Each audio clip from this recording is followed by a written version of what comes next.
Panorama group, जो सोचता है वो करता है। आपके अपने सपनों का आशियाना। आप देख रहे हैं सिटी पोस्ट और मैं हूं अभिषेक मिश्रा।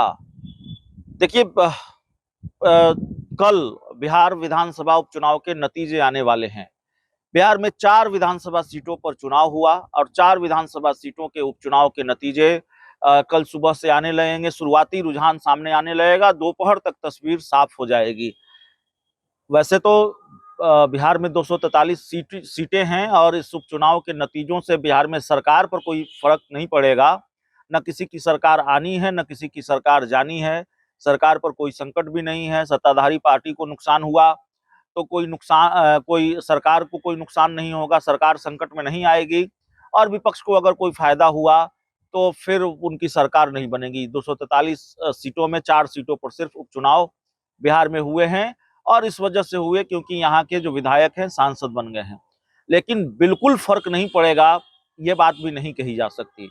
जितनी गहमा-गहमी झारखंड के विधानसभा चुनाव को लेकर झारखंड में रही है, महाराष्ट्र के विधानसभा चुनाव को लेकर महाराष्ट्र में रही है, कमोबेश उतनी ही गहमा-गहमी बिहार में भी महज इन 4 सीटों के विधानसभा उपचुनाव को लेकर रही है।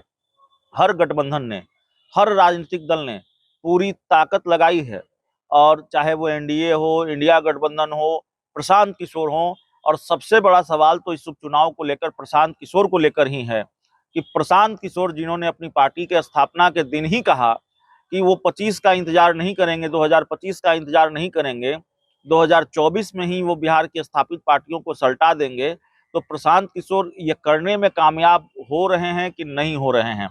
बहरहाल, बिहार में विधानसभा के जो उपचुनाव के नतीजे होंगे, चाहे वो किसी के पक्ष में हो, लेकिन उस उपचुनाव नतीजों का असर भी बिहार पर पड़ेगा, बिहार की राजनीति पर पड़ेगा, बिहार की राजनीति को प्रभावित करेगा। कल देखना होगा कि किसके पक्ष में उपचुनाव का नतीजा आता है, एनडीए या इंडिया, किसका पलड़ा ज्यादा भारी दिखता है। वैसे 4 में से 3 सीटें इंडिया गठबंधन की रही हैं, तो देखना है इंडिया गठबंधन अपनी सीटें बचा पाता है कि नहीं बचा पाता है। लेकिन इस पूरे मामले को लेकर बिहार उपचुनाव के रिजल्ट का क्या असर होगा बिहार की सियासत पर, बता रहे हैं वरिष्ठ पत्रकार संतोष कुमार। सुनिए वो क्या कह रहे हैं।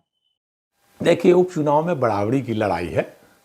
मतलब मुझे लगता है कि इंडिया गठबंधन और एनडीए में 2-2 सीटों का होता है। एनडीए 2 सीट जीत सकती है, इंडिया गठबंधन जो सीट सकती है उसमें बसपा को इंडिया गठबंधन में अगर जोड़ लीजिए तो, नहीं तो एक तो बसपा है और बाकी 3 में ही लड़ाई है, 2-1 की लड़ाई होगी, यही संभावना है। और बाकी तो कल सामने आएगा ही। लेकिन उपचुनाव कई संकेत देंगे। उपचुनाव से के बाद नीतीश कुमार अगर बेलागंज चुनाव हार जाते हैं, जीतन राम मांझी हार जाते हैं, तो फिर एनडीए में घमासान की संभावना है और 25 के चुनाव में इसका प्रभाव दिख सकता है।